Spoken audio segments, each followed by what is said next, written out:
Greetings from the Bisimoto facility. The team and I are here after the most wonderful, and I mean it guys, wonderful event in San Pedro, California, which was the Electrify Expo. This is a place where whether you love EVs or EV curious, they had food, drinks, vendor midway, lots of testing. And when I say testing, you could, at Electrify Expo, test drive automobiles, everything from the new Lucids to the Rivians, Cadillac Lyrics, GM cars, Kias, Teslas, you name it, even the Hummer EVs. And then you can also test drive electric motorcycles, courtesy of Can-Am, a plethora of e-bikes from everything from Super 73 to Jackrabbit.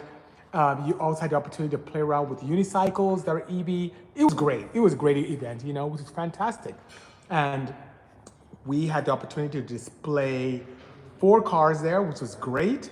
We had the new Bisimoto Honda Prologue on bags, the Moby Dick Porsche, Ralph Gilles, the 930 Silver, beautiful turbo electrified vehicle. And as a pick vehicle, we had the 2021 Bisimoto Kona EV. So it was really good. It was really good indeed. West Somney is asking, did DDE do donuts in your car? Yes, they did. The Bisimoto iRock right here in the facility, as Damon so eloquently put it, as a Canadian handshake.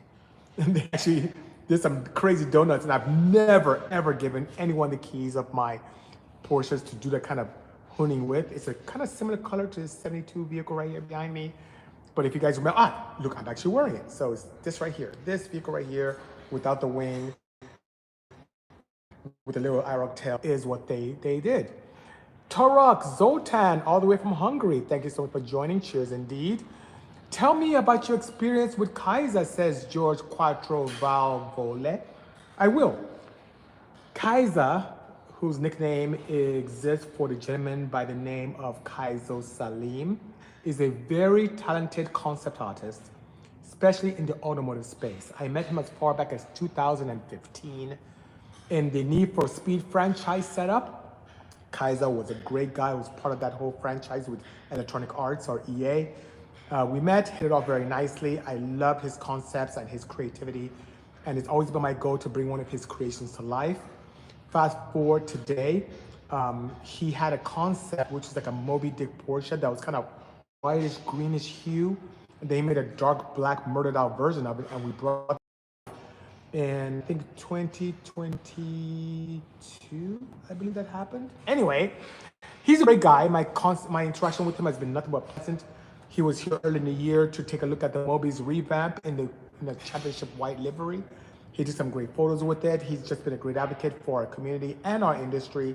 He has a great relationship with not only Rod Chung, but also Magnus Walker. So great guy. My experience with him has been nothing but pleasant, and I look forward to doing so much with him as the time progresses. Corvote here on YouTube Live is saying, I miss Holley High Voltage deeply. And I do too. For those of you who do not know what that is, it's in the same kind of realm as what we would see with what we went to recently with Electrify Expo, but more on the performance side. So when you think of Holley and the performance series or expos or shows, you think of the LS Fest, you think of Ford Fest, you think of the Mopar Fest. They came out, as in they being Holley as a brand, came up with the Holley High Voltage. And they did 3 of those, 2 in Sonoma, 1 in San Luis Obispo. We attended all 3 of those. They were amazing. But it was, how should I say, a little bit ahead of its time. Fast forward to recently, this past weekend when we went to Electrified Expo in San Pedro, the Moby that we built won best of show in terms of performance. So best performance EV was won by that vehicle. And why did it win? Well, it is a performance build setup, which is great. But on the same token, it had the opportunity to really, really, really do well as a track car. And when Holley High Voltage did exist, the funny thing about that is that that many track cars out there that were EV nature, a lot of EVs were kind of conversions to put around, get from point A to point B. They weren't really being pushed with a drifting or drag race. Even at Holley High Voltage, I think the A Mustang was there. Ford had their own crazy Mustang rear-wheel drive EV that was north of 1,000 horsepower. There was another dragster that was there as well. I'm trying to remember the name of the drag racer who did that. And I feel it was a little premature in regards to racing, and the venue was humongous.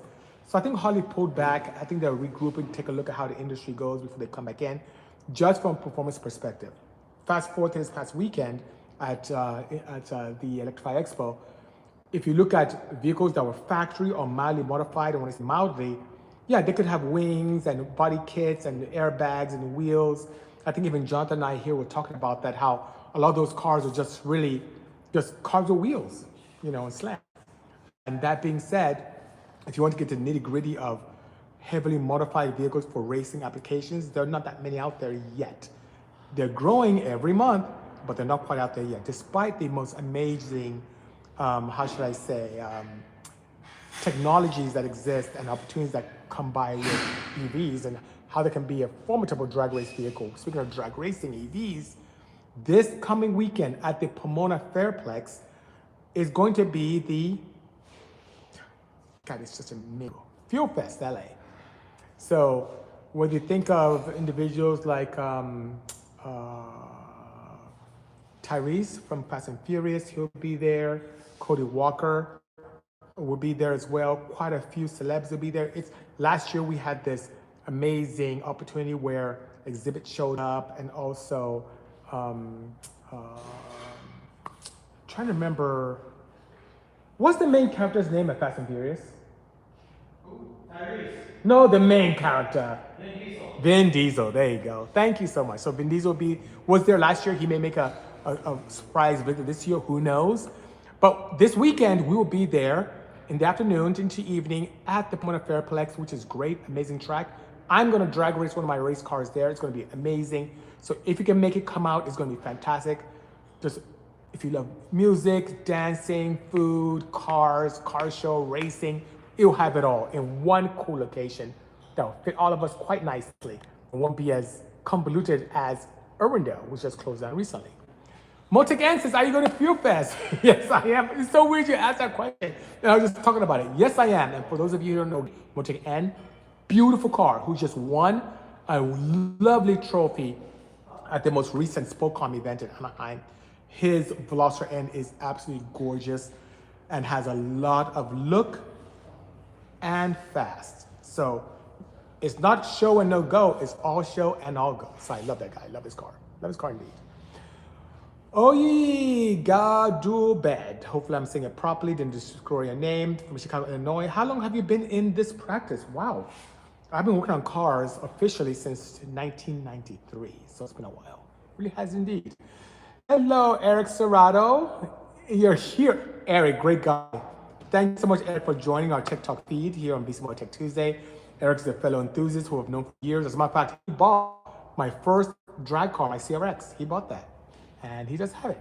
And it's coming out very soon if it hasn't already. But thank you for joining me, Eric. Appreciate your presence indeed.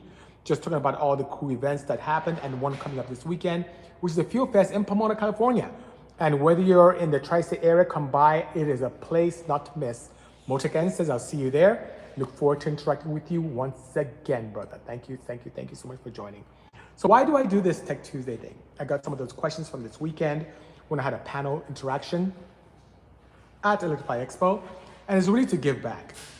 When I came here from Nigeria to the United States in the late 80s, early 90s, I wanted to learn as much as I could about cars because I found it appealing, but even as a student, didn't know much. So I'd go to local speed shops and ask them questions. How does a camshaft work? What is the purpose of a valve train upgrade? How come high compression? How does that make more power? And people just shoo me away like, we don't care.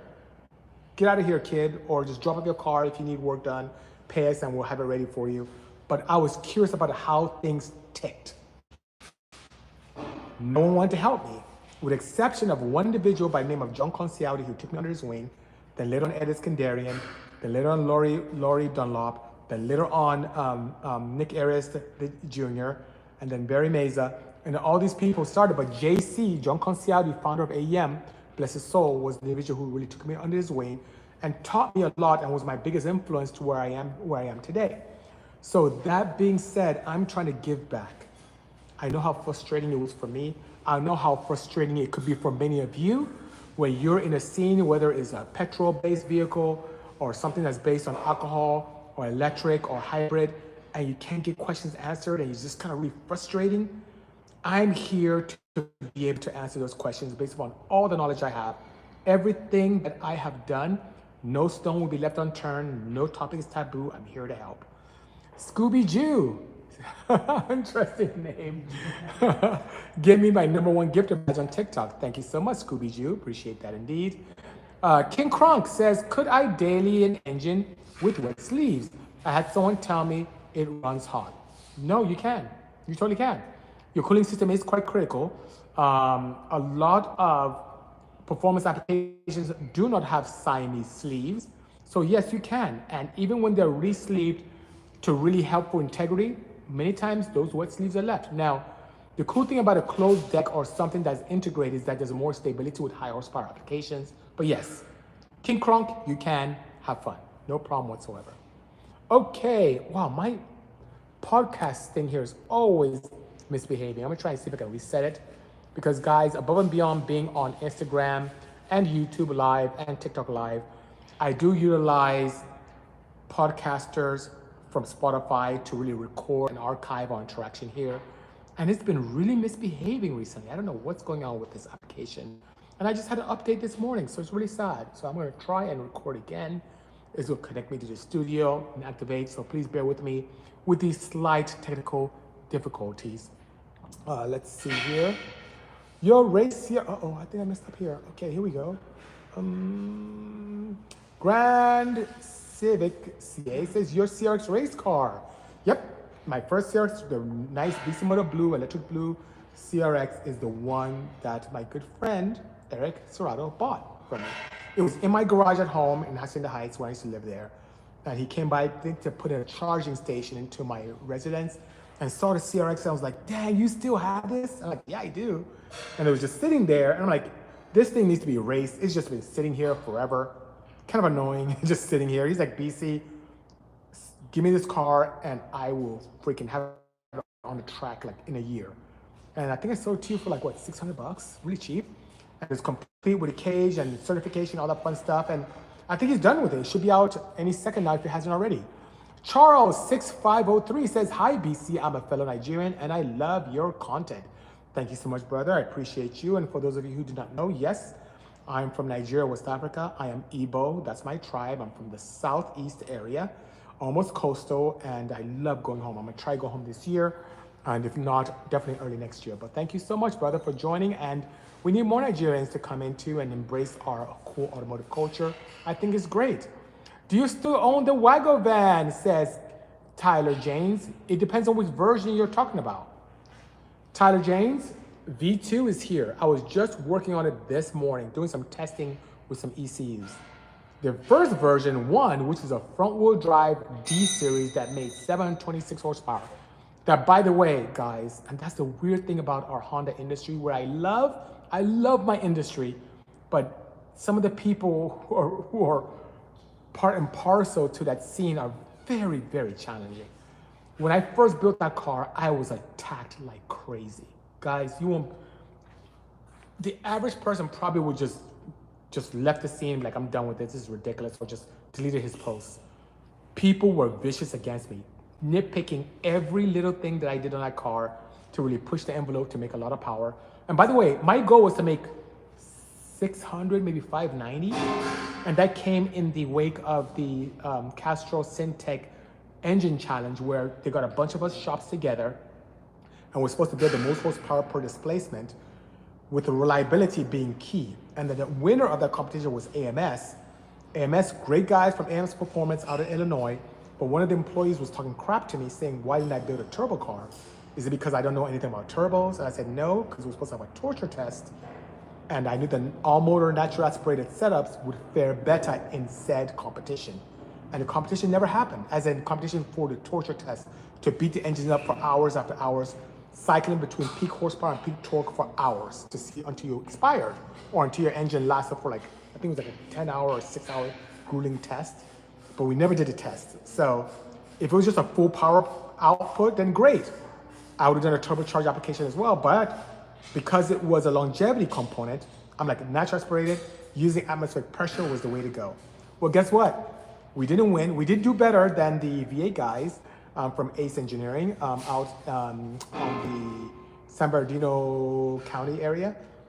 We also, with a natural aspirated setup, did better than Cosworth. Cosworth had the same idea that I had, which was to build a naturally aspirated setup. They chose a VQ engine opposed to my F22A. And I made more power per displacement than they did, which is great, right? But after the competition, when we went to SEMA to be able to celebrate, this one guy came up to me just talking mad crap from AMS. And it wasn't Marvin, the owner, not at all, one of his workers. But I was so upset, I went straight to the editor-in-chief of Super Street, Jonathan Wong, and told him, hey, you remember my little piece of junk wagon at the house? It's like a white wagon with a blown head gasket and pink wheels. And it was like a super inside joke between my friend and I. That's why I had pink wheels on it. I just hate, car was just a piece of junk car, but it was my parts getter, and I used to go to work with it, and it was great because I left my corporate job and got rid of all my beautiful company cars, and that was my daily, was this raggedy wagon. I said, I'm gonna take that piece of junk wagon, I am going to fully build it and make more power per displacement than their Subaru-based flat 4 engine. And I'm gonna drive mine on the street and show that it can be super reliable. And so I put this on Honda Tech, built this whole build thread on Honda Tech and dseries.org. dseries.org were more embracing. Honda Tech people, I guess the B series guys were pissed, people talking crap, people throwing porn in there, just saying all kinds of stupid things. Moderators weren't even moderating. It's almost like the inmates were running the asylum. And people just attacking me that I'm full of crap, I'm a liar, I'm making things up. It's not possible to make that kind of power in a D series. Pull a crap. But you know what? Certain people paid attention. The guys from Speed Factory paid attention. They built one as well with a bigger turbo than mine, and they reached my goal of 726 and even exceeded it. They even ended up cracking their block, pushing a north of 800 wheel. Same exact ingredients, like nothing different but a bigger turbo. Same injectors, same ECU kind of setup, same camshaft, same head package, same valve train. They tested my cams versus other cams, and it still was the best. It was great. Then people started believing.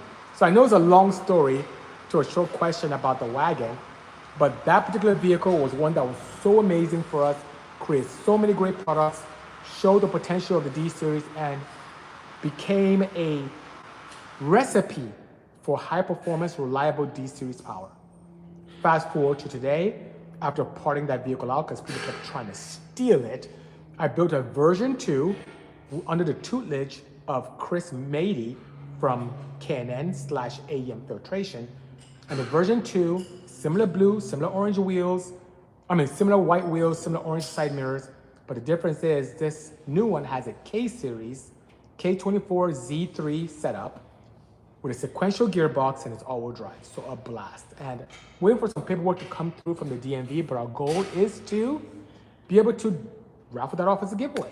And maybe one of you will have the opportunity to be able to drive it and enjoy it instead of it sitting right here in my showroom. So yes, I still do have it, but thank you for asking. King Crunks, I think he sold it. The original V1, yes, the V2, no. How hard was the manual swap on the Odyssey, says Be Easy. It depends on your definition of hard. In the scope of what we do here, my team can attest, we do really weird, crazy, strange one-off stuff here. In the scope of what we typically do here at Bisimoto is quite easy.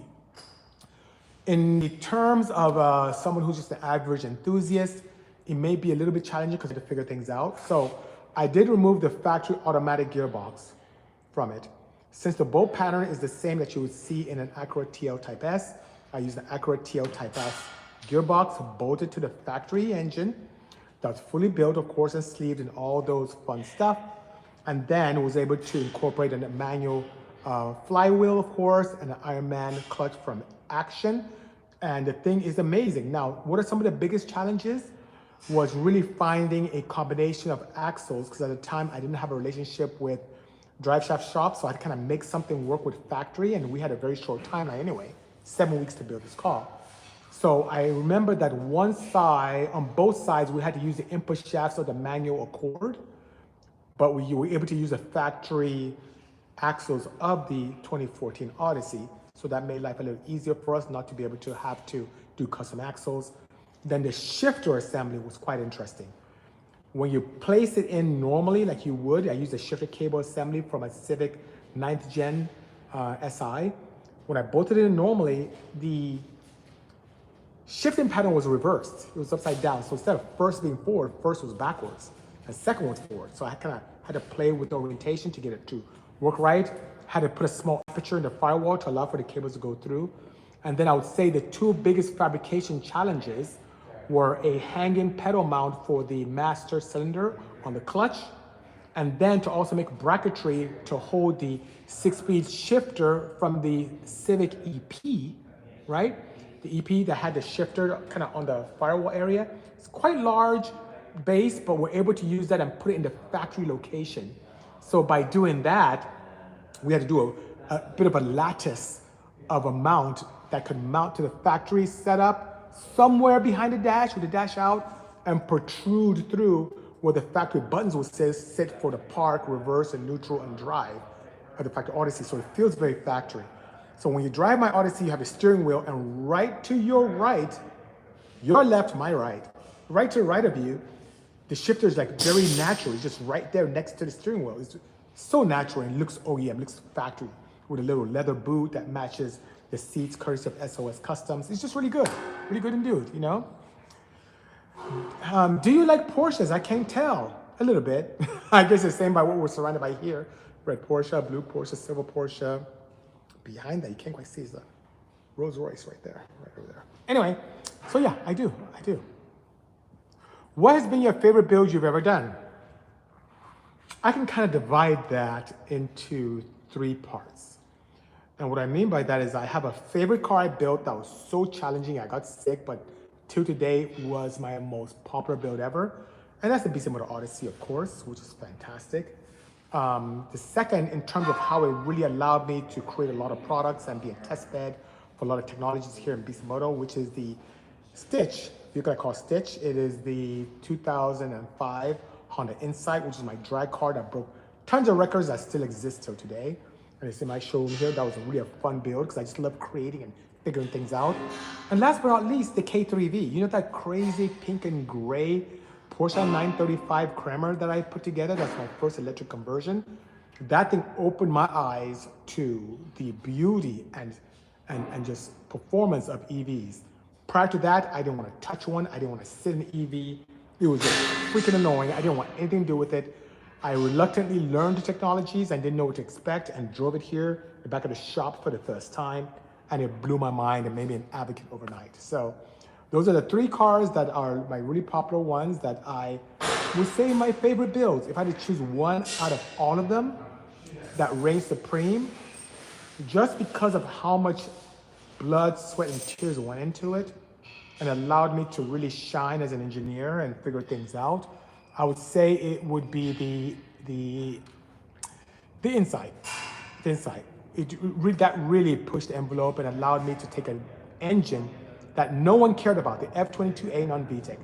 No aftermarket support, nothing whatsoever in the marketplace, and show the potential that you can build a 450 wheel horsepower setup, break into low 9s, be the first front wheel drive all motor to hit 150 miles an hour, do so many wonderful things with it. It just shows the potential of an engine if you pay a lot of attention to the potential and figure things out. It's just really great, you know?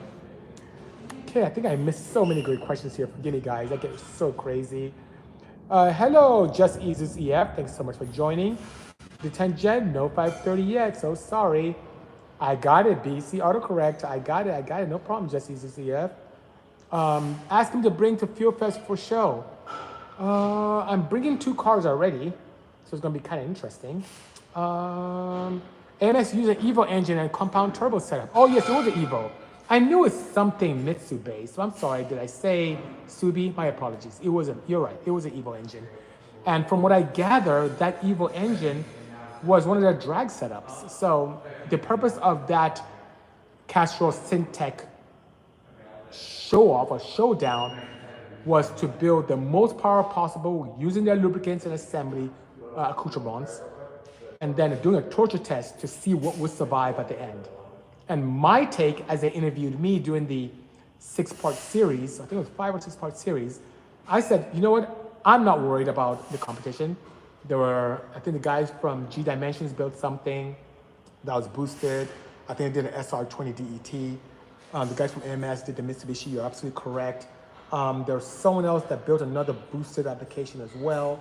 And then Cosworth did a VQ natural aspirated. Ace Engineering did like a V8 natural aspirated as well. I think we did it on NOS, I'm not sure. And then we did our natural aspirated F22A engine, which is still up there, by the way. I still have that in-house here. And we all built our engines. And I knew, as I was being interviewed, that my competitors were gonna all blow up. I knew the V8 guy is gonna last that long, because, you know, V8 pushing. Maybe they would, I don't know. Cosworth, I was really worried about because they are really good at engine building for decades. G Dimensions, I wasn't worried about. AMS, I wasn't worried about. I think there was another facility I wasn't too, like, okay, whatever. And then AMS, I'm like, they're gonna make the most power, but they're gonna blow up in like 20 minutes, running that thing straight hard. But we never did a test, so I guess we'll never know. Anyway, but thank you for that little blast of the past. Bill Boy Fab, hello, Chris, sir. Guys, I have a good friend here, Chris, amazing individual, helps tremendously with the Odyssey and with this car as well. So Chris, thank you so much for being part of our team for all those years. Appreciate you indeed. Bruce's 1235, some igushi and fufu is a recipe. Some igushi and fufu is a recipe. He's bringing me back to some of my local cuisine. Appreciate your presence here. But he's wearing that too often. I hope he's okay. Anyway, all right, let's see here. Okay, this chap is misbehaving, so I'm gonna have to excuse him. And he won't be able to misbehave anymore. Just when I thought someone was doing so well, he's just writing really, really bad things. Let's see here. And I got rid of him, don't worry. I was just really talking about some good things here and didn't even see the rubbish he was writing. PRL Motorsports, keep up the good work. And guys, we just have so much greatness here. PRL, Patrick, who's one of my good friends, started the company. The company's grown into this amazing entity, which has done wonderful things for Porsches. Because he loves Porsches, but really Hondas, whether it's the earlier Civics, base, SIs, branching onto everything, especially regarding to turbocharging from factory. They've done a great job in creating go-fast parts, everything from high-performance MAF setups, to intake manifolds, to crossover tubes, to downpipes, to intercoolers. As a matter of fact, both my Odyssey and the new wagon has PRL heat exchangers in them. So I love their wares. They've just been a great advocate and the support of Bisimoto. Appreciate you so much, PRL. Thank you so for joining. Now here, of course, YouTube is where it's at. It says SRD Motorsports. Thank you so much. Appreciate you indeed. Appreciate you. Let's see here. How can there be more accessible future for E-all-wheel drive conversion kits? I would say, and I assume that you're talking about something similar to what Ryan from Rywire did with an all-wheel drive setup. The more accessible feature for E-all-wheel drive conversion kits would be as prices come down, as those vehicles become more and more popular, as they become more recycled, as some people crash them and they go to wrecking yards or to dismantlers. As battery technology becomes more ubiquitous, more advanced, and becomes more cost effective, which is already happening, you can expect to see more of these conversions. Already, controllers are at a very good price point. And what I mean by that is, when I first got into this as far back as 2018, a controller for a large Tesla drive unit was like $15,000 from a company called 057. That's what many of us had to pay for control of that nature. Fast forward to today, a controller that can do a lot more from our good friends at AEM is like a $1,400 device. So it's like less than 10% of what it was less than half a decade ago. So yeah, it's pretty good indeed, pretty good. Caleb Ivy says, greetings BC, hope all is well with you. What engine harness and management do you use in your builds Are they built in-house or do you use an outside source solution? Great question. For many years, I have been a huge advocate of the AEM series of ECUs. From the Series 1 that I raced with my Insight, to the advent of the Series 2, which I quickly upgraded to Insight 2 as well, to the AEM Infinity, which ended up being, as far as I was concerned at the time, the gold standard when it came to engine management solutions, because it allowed you to have over 700 MIPS of information, millions bits of information per second, to very hard-coded, reliable hardware for everything from traction control to drive-by-wire with multiple H-bridge capabilities, to onboard wideband capabilities, to closed-loop feedback in terms of O2 sensing and also knock sensing, where you can even control knock per cylinder by watching the window of when firing orders happen in the entire auto cycle and capturing that little knock or noise and alienating it to one cylinder and then being able to add fuel or retard time in said cylinder, to full control of individual throttle bodies, to full control of individual coils. It offered what you would see with a high-end Motec at sportsman prices. So I really, really like that. However, that particular ECU segment, I think since Holly took over, is discontinued. So nowadays, I have transitioned over to Link. So Link ECUs from New Zealand, it's kind of my go-to now. They have very similar capabilities and a little bit more in terms of being able to remotely plug in, to use Wi-Fi to be able to control and see what's going on. It's really a really user-friendly setup, very cost-effective as well. They even have plug-and-play applications that go into the factory enclosures, so your setup can look factory and OEM, and or you don't have to worry about having some clever solutions for mounting to a firewall or under the dash or in the side pocket. Really, really good stuff indeed. So it's really good. Harness-wise, when we do a lot of EV conversions, especially with the high voltage stuff, we do all that in-house. But for low voltage setups that have to do with our petrol builds, I do tend to outsource those. Ryan from Rywire is the one who does a lot of our harnesses. That's what you would see in a lot of builds like that are petrol and twin turbo. In this case, that's who I go to. If it's something that's unique, we do discuss, have some good discussions on how we can make protocols work, especially since I'm crazy, I like to do really weird things. And it's just good, just great indeed. So it's good, good. All right. Finland's in the house, courtesy of T-Jive3, Jebby3. Thank you so much for joining. SP Engineering did RB. Grand Civic, your memory is impeccable.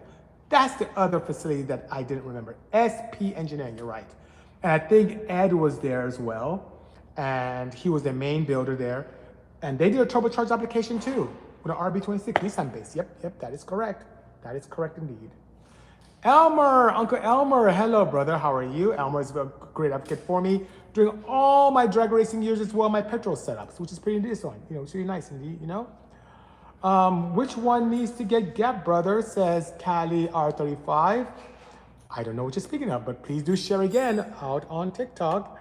Mix420 247 says, I love you, BC. Thanks for the kind words, appreciate that.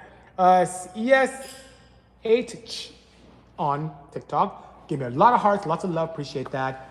Mix420 427 gave my #1 gifter badge. Appreciate the kind gesture as well. Thank you. Ralph is here. Good seeing you, Ralph. How you doing?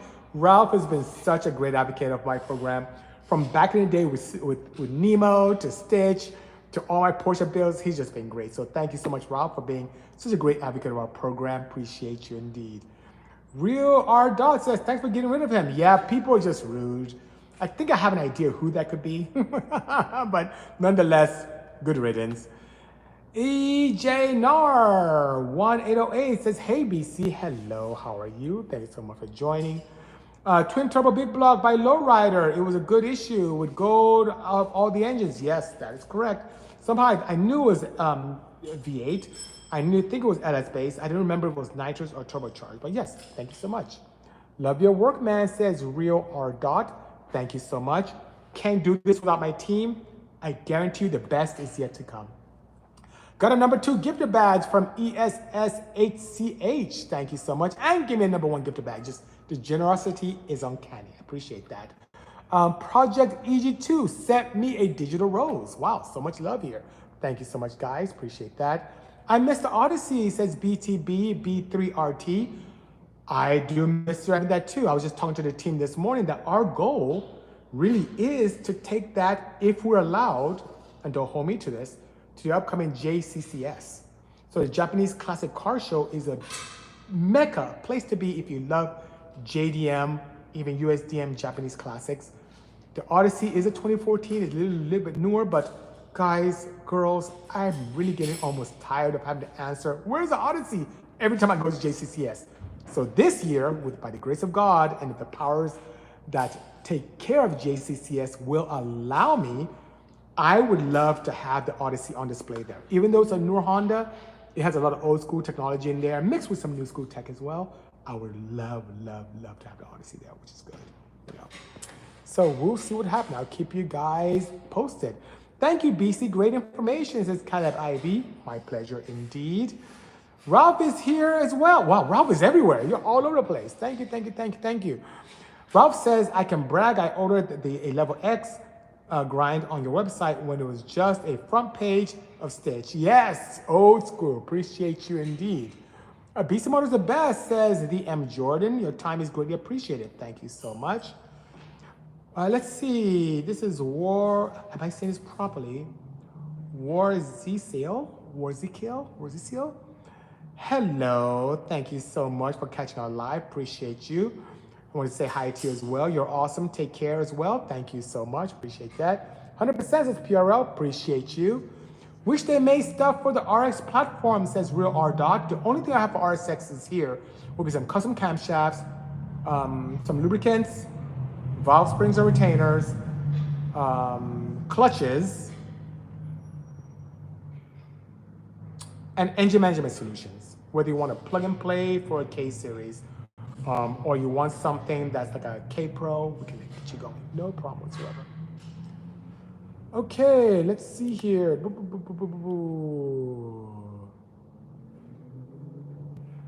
I think this one guy left and came back with a different name. So I have to really, really get these people out there. My pleasure indeed. My pleasure, my pleasure, my pleasure. Okay, hey, Red Rum X, thank you so much for joining. I think you need another box. Do share. I hope everyone is well in the chat. Thank you for your kind words, Red Rum. Appreciate you indeed. Still have the insight, says Corey Medina. I do. The insight is actually right here in the showroom. Let's see. Tim Lewis just gave me a number 2 gifter badge. Appreciate that indeed. Thank you, thank you, thank you. I need another Boxer. Oh, as in a Boxer engine or Boxster chassis. I assume since you're a flat kind of guy, as in flat engine, I think you meant at the H4, H6. Let me know. I'll be more than happy to oblige. Happy Tuesday to you. Oh my God, guys, we are just having an amazing time here. Rasam Products was part of my K3V vehicle that I just spoke about earlier on, was one of my top vehicles. They actually helped with the harness on that silver beauty right there. Great guys. If you need any go fast parts that are Porsche based, visit Rasam Products. I'm sure they'll have something that will tickle your fancy. So thank you, thank you, thank you so much. East Coast in the house, courtesy of Trained Astronaut on YouTube. Thank you so much, Trained Astronaut, for joining. Keon Rosado says, continue to be great, brother. Thank you so much. Appreciate the kind words. BC is the best. It says S Club LA. Guys, girls, we are in the presence of greatness. S Club LA is one of the premier builders that I have come to love and respect over the years. If you go to SEMA, you see these crazy exotics, everything from an old school kind of 356 to a going Mercedes to a very flamboyant but gorgeous Ferrari classic to like, I think recently I saw one of their builds in Orange County that was like a, call me crazy, it was like a Suzuki Samurai that was built to look like a G-Wagon, like a baby G-Wagon, and it looked amazing. It looked like a shrunken down G-Wagon, but as I look closer, I'm like, did they use a Samurai as a base? Anyway, S Club LA, love your work, keep it up. Looking forward to what you have coming up very, very soon. Engine, green trucks showing up at SBX cars. Yes, engines, of course. I do love that engines. And Yeah, I love the fact that they're so balanced. I love the sounds of them. They're good. They're good. Where can we see the main live, not the one from Instagram? The main live? Well, ec9.bill. I am live here with you on Instagram. I also have YouTube going on as we speak. So if you do a search for Bisimoto, Bisimoto on YouTube, you can join that. TikTok, I'm Bisimoto ENG because someone cleverly took my Bisimoto name before I can register. So that being said, yeah. What is the cheapest car in your shop right now? The most cost-effective car here, I guess, would be that gray Boxster right there. And I think that's like a 2004 Boxster non-S, and those go for about 10, 12 grand in that condition. So that's probably the most cost-effective car I have here. Definitely more cost-effective than the Hondas I have. I have about 3 Hondas in-house here. I have an action clutch, sport front-wheel drive. I have the wagon. I have the Insight. So yeah, those are all super valuable, way more valuable than that. Cayman over there. Another Cayman, Boxster, sorry, that Boxster back there. All right, invite to the block party. Haha, that's funny. I know, hello, my style is my brand. By the way, guys, speaking of celebrity, we are once again amongst greatness. My style is my brand is who I call so fondly my twin. That is Sabra Johnson, an amazing lady who I admire so much. Impeccable style, hardworking, just an amazingly intelligent woman. Love her so much. Sabra, thank you so much for joining. Appreciate you being here. And let's see, so to get techie, electric rack or electric hydraulic pump? Depends on your feedback preference. Now, for those of you who don't know the difference between electric rack or electric hydraulic pump, electric rack is one where you may see some power-assisted power steerings that have a motor in between the mechanical moving of the wheels and your steering to help you with leverage. While an electric hydraulic setup is just like what you would see with, like a RSX we just talked about before, has a hydraulic pump that's mated to the crankshaft through some kind of cog design where it has a pulley on the hydraulic pump and a pulley on the crank and the belt in between. So as the engine moves, it supplies energy. It takes some power to do that, but it supplies energy to the hydraulic pump and then pushes hydraulics to be able to give you that feedback that you would like on the track without feeling too disconnected from the tarmac. So the cool thing about full electric rack is that you can program it many times through CAN to be able to assist you the way you want. Hell, nowadays we have not only drive-by-wire, but steer-by-wire, where there's no physical control between the steering wheel and the rack itself. It's full electronic. On some Lexus vehicles and some aftermarket applications as well. Even on what you may see with the very popular Prius. It has an electric assist where when you have an input put into it, it helps give you more torque leverage. So you don't feel in your arms, but mechanically, the wheels move a lot easier. The challenge with those is that you have this slight disconnection. You can't get the feedback from the road that you would like if you're a hardcore enthusiast or love racing. While electric hydraulic pump allows you to do one of two things.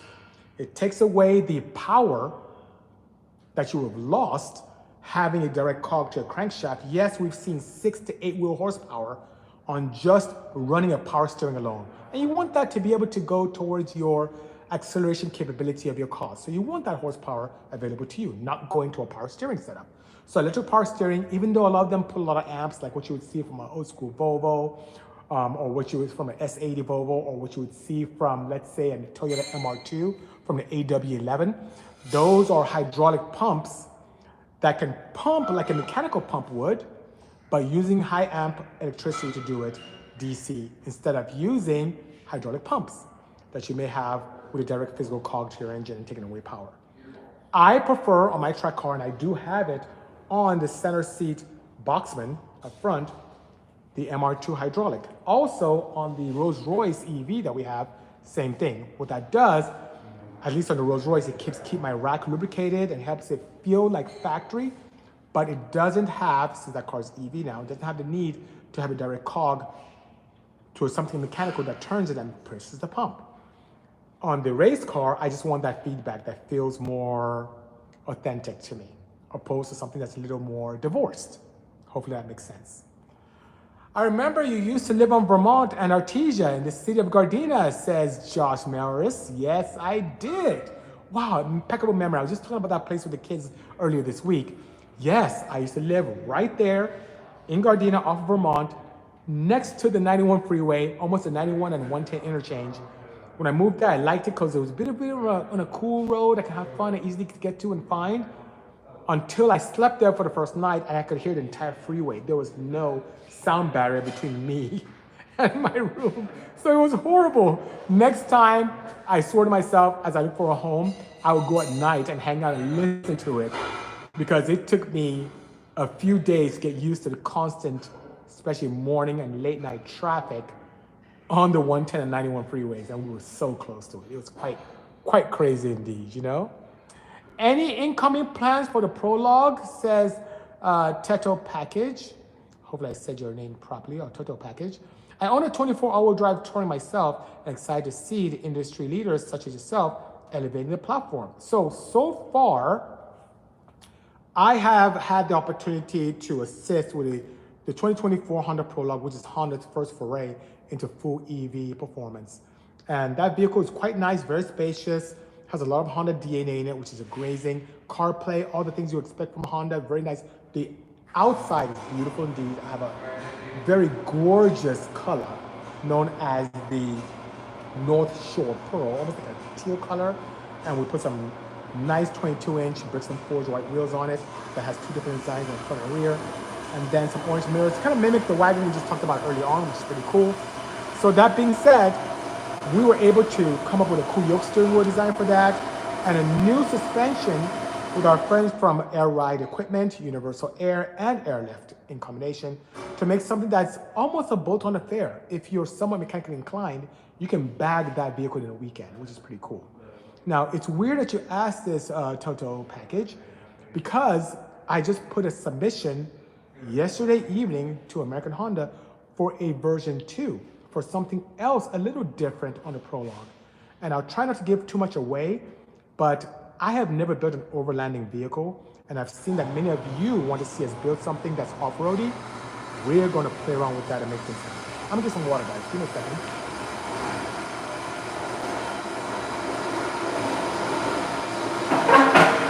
Sorry for my exit. It's just really thirsty here.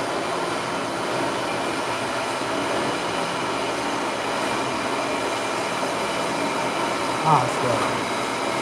All right. Greetings, gents, and the wizard himself, BC, says Lo-Fi Built. Thank you so much. Appreciate you, B. Sorry about the noise in the background. My tin's working away. Please forgive me. Let's see.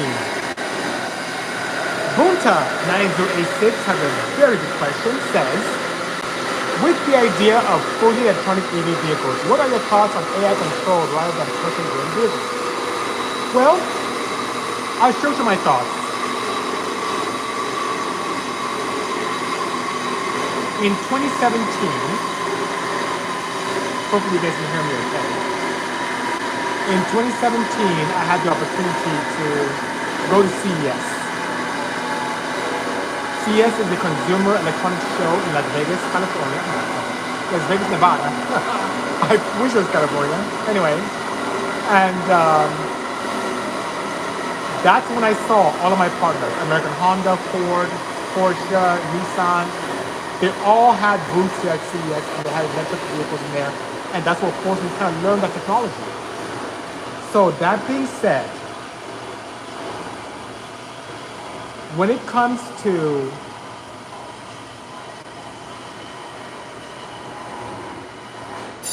software-defined vehicles that can self-drive versus you personally driving your car, I think there's an opportunity for both. And I did participate in this really cool